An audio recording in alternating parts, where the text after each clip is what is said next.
Après le retour d'Ibrahim alayhi salam à son Créateur et son repos éternel dans la grotte bénie d'Al-Khalil, la mission prophétique ne s'interrompit point. La promesse divine faite au Khalil d'Allah concernant sa descendance bénie commença à se manifester dans toute sa splendeur à travers la lignée d'Ishaq alayhi salam. Ce fils, tant attendu, né des entrailles de Sarah, dans sa vieillesse avancée.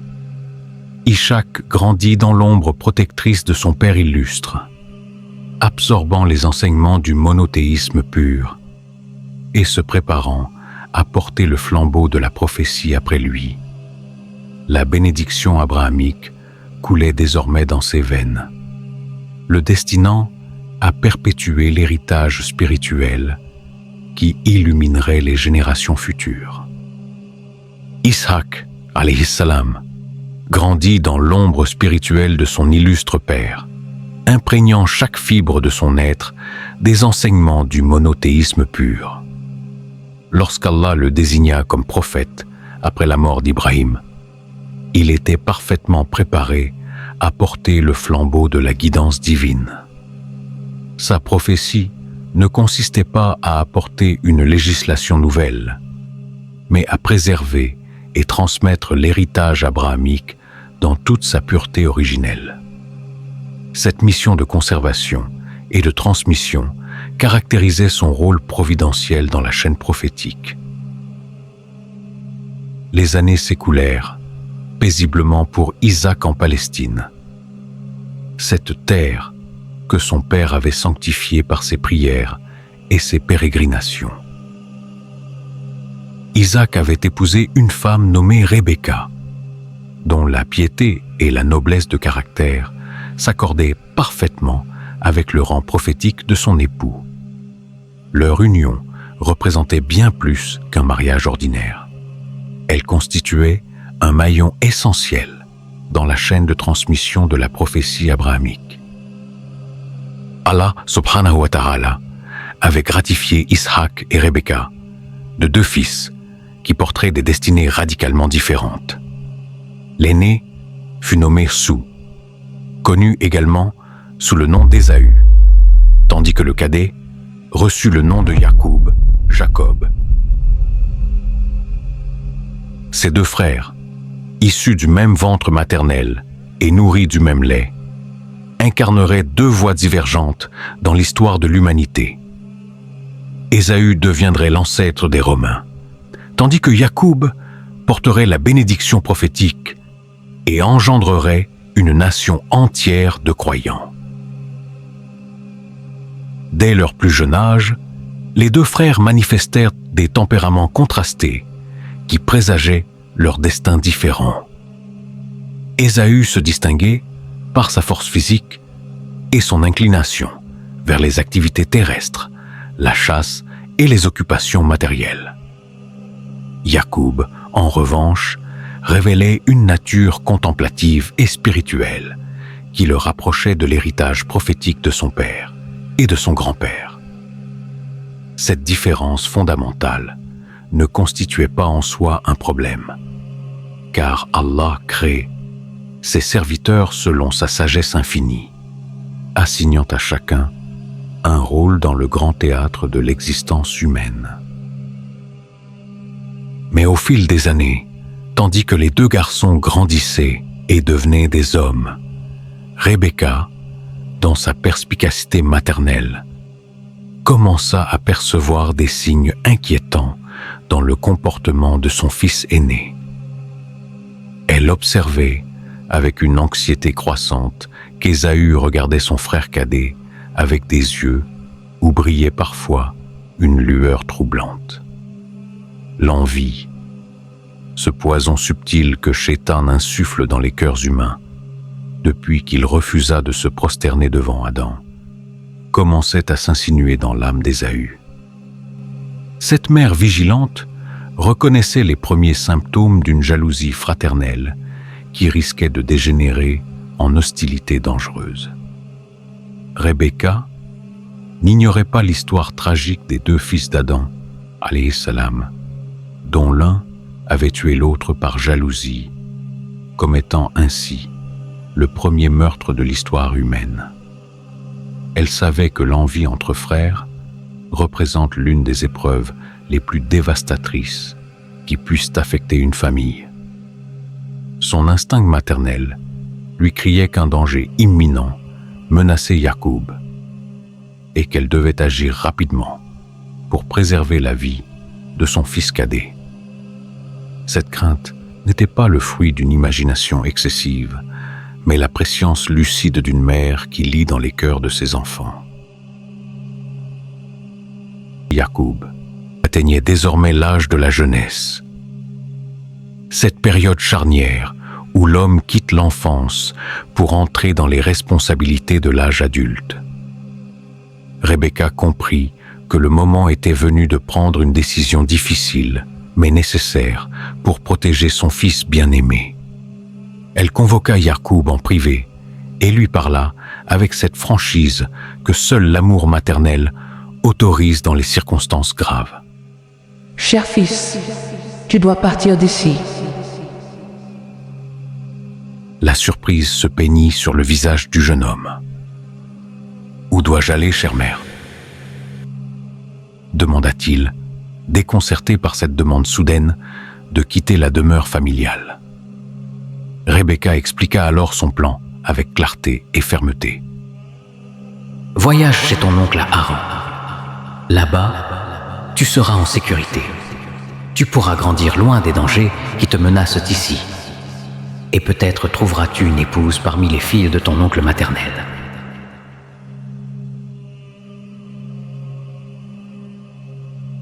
Cette séparation déchirait le cœur de la mère. Mais elle savait que la vie de son fils primait sur toute considération sentimentale. La situation familiale revêtait une complexité douloureuse. Ishaq, alayhi salam, vivait encore, mais son âge avancé limitait sa capacité d'intervention directe dans les tensions familiales. Le vénérable prophète observait avec tristesse la discorde qui s'installait entre ses deux fils, impuissant à réconcilier complètement ces deux âmes que Shaitan s'acharnait à séparer. La décision de Rebecca d'éloigner Yacoub représentait donc une initiative maternelle destinée à préserver ce que la sagesse paternelle ne pouvait plus protéger entièrement. Yacoub, dans son obéissance filiale exemplaire, accepta la demande de sa mère sans résistance ni récrimination. Il comprenait la gravité de la situation et la nécessité de ce départ, même si l'éloignement de sa terre natale et de son père vénéré lui pesait lourdement sur le cœur. Il prépara son voyage vers Haran avec cette confiance en Allah qui caractérise les âmes nobles. Sachant que le Tout-Puissant guide les pas de ses serviteurs sincères, même dans les chemins les plus difficiles de l'exil et de la séparation. Le voyage vers Haran fut long et éprouvant pour le jeune Yacoub. Seul sur les routes poussiéreuses, traversant des territoires inconnus, il méditait sur les mystères de la providence divine qui l'arrachait à sa famille pour le conduire vers une destination incertaine. Mais durant ce périple initiatique, Allah accorda à son futur prophète une vision spirituelle qui marquerait à jamais sa conscience. Dans un songe sublime, Yacoub vit une échelle dressée entre la terre et le ciel, sur laquelle des anges montaient et descendaient, symbolisant le lien permanent entre le monde visible et le royaume céleste. Ce rêve prodigieux emplit l'âme de Yacoub d'une ferveur spirituelle incommensurable. Au réveil, saisi par la sainteté du lieu où il avait reçu cette vision divine, il fit un vœu solennel à son Seigneur. « Si Allah me permet de revenir sain et sauf de mon voyage, je construirai en ce lieu béni une maison consacrée à son adoration. » ce serment prophétique contenait en germe la future édification d'un sanctuaire qui deviendrait l'un des lieux les plus sacrés de la terre, la mosquée Al-Aqsa de Jérusalem, troisième lieu saint de l'islam après la Mecque et Médine.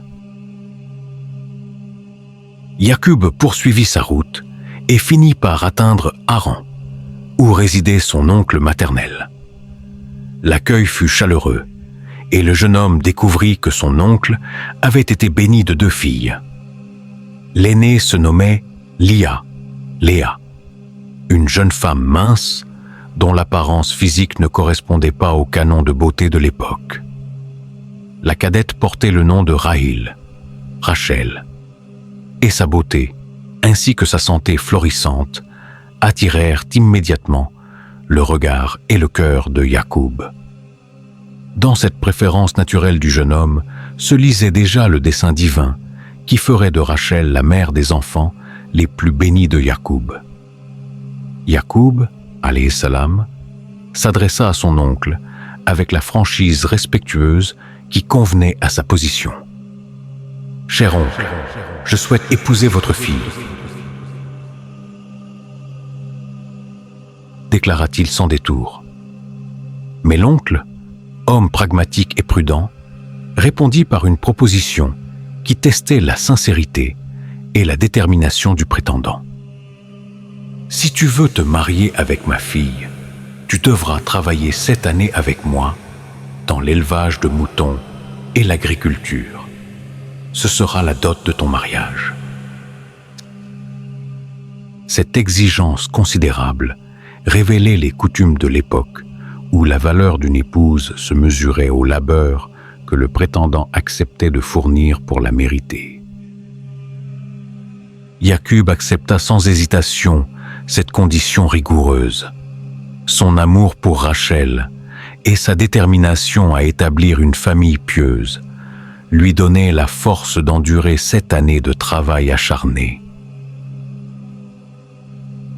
Il se consacra donc avec une diligence exemplaire aux tâches qui lui étaient assignées, gardant les troupeaux sous le soleil brûlant du jour et le froid mordant de la nuit, labourant les champs et accomplissant toutes les corvées agricoles avec cette patience qui caractérise les serviteurs élus d'Allah. Ces 7 années de labeur forgèrent son caractère et le préparèrent aux responsabilités futures de la prophétie et de la paternité. Enfin, les 7 années s'écoulèrent et le moment tant attendu du mariage arriva. Yaqub, alayhi salam, attendait avec une joie légitime le jour où il s'unirait à Rachel, celle pour qui il avait peiné durant 7 longues années. Mais lorsque vint la nuit de noces, suivant les coutumes de l'époque où la mariée était présentée voilée à son époux, son oncle lui donna Léa au lieu de Rachel. Cette substitution ne fut découverte qu'au matin, lorsque la lumière du jour révéla la supercherie qui avait été orchestrée. La déception de Yaqub fut immense. Il se rendit chez son oncle avec un mélange de confusion et de reproches. « Cher oncle, j'ai demandé ta plus jeune fille Rachel. Pourquoi m'as-tu donné Léa ?» L'oncle répondit avec le cynisme de celui qui invoque la tradition pour justifier sa tromperie. « Dans notre coutume, nous ne marions pas la fille cadette avant l'aînée. Mais si tu veux épouser Rachel également, tu le peux. »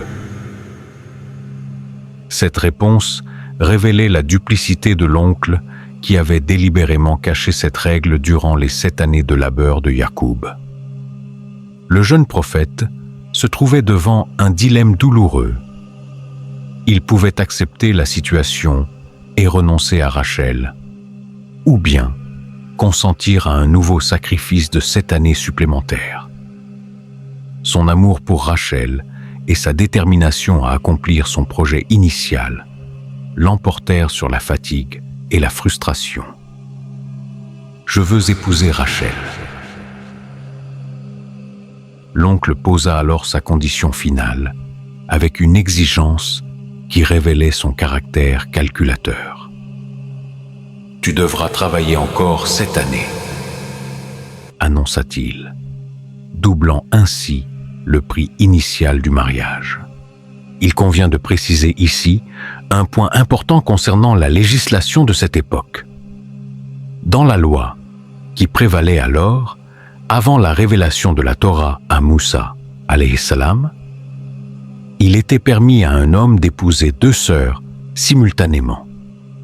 Cette permission fut ultérieurement abrogée dans la législation mosaïque qui interdirait formellement de réunir 2 sœurs en même temps dans le lien matrimonial. Mais à l'époque de Yacoub, cette union était licite selon la loi divine en vigueur.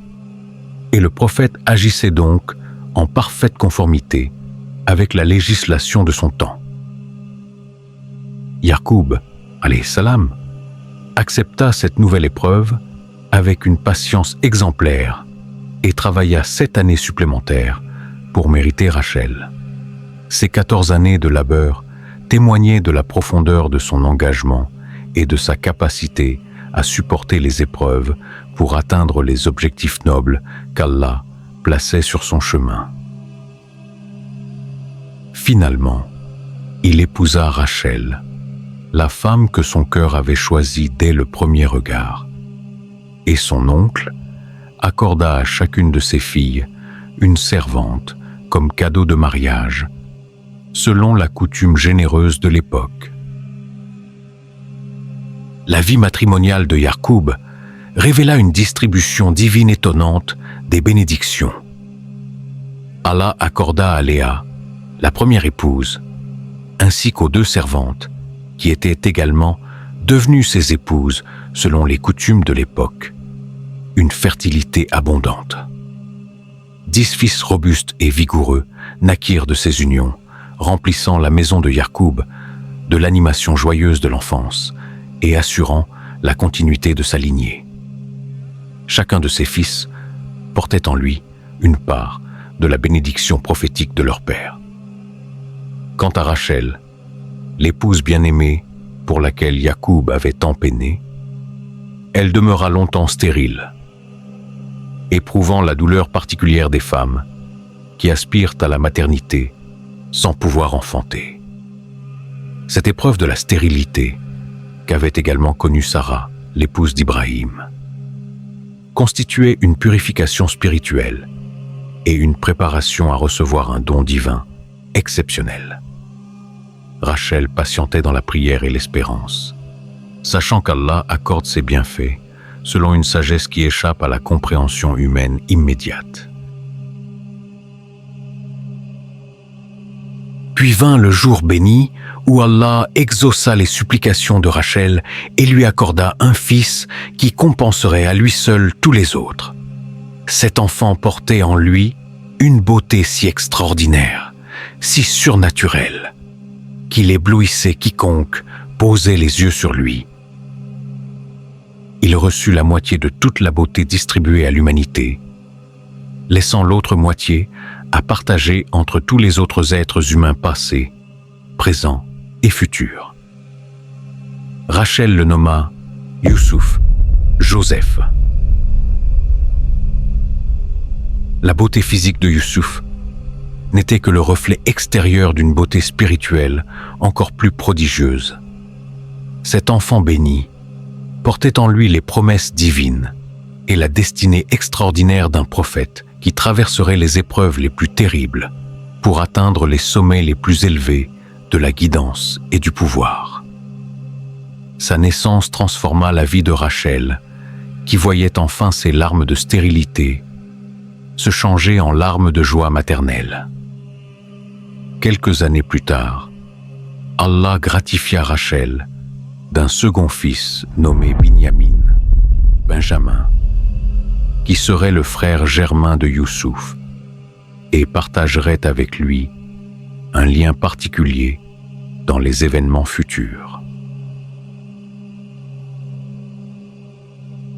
Yacoub, alayhi salam, se retrouvait ainsi à la tête d'une famille nombreuse de 12 fils, accomplissant la promesse divine faite à son grand-père Ibrahim concernant une descendance aussi nombreuse que les étoiles du ciel. Après de longues années passées à Haran, enrichi par son travail et béni par sa progéniture, le prophète ressentit l'appel du retour vers sa terre natale. Il demanda à son oncle la permission de rentrer en Palestine avec sa famille, ses épouses, ses enfants et les troupeaux qu'il avait acquis par son labeur. L'oncle, qui avait largement bénéficié du travail de son neveu durant 14 années, accorda finalement cette permission. Mais sur le chemin du retour, une nouvelle inquiétante parvint aux oreilles de Yacoub.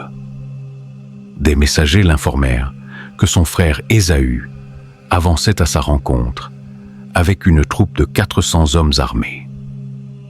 Cette information glaça le sang du prophète qui crut reconnaître dans cette démonstration de force l'accomplissement de ses pires craintes.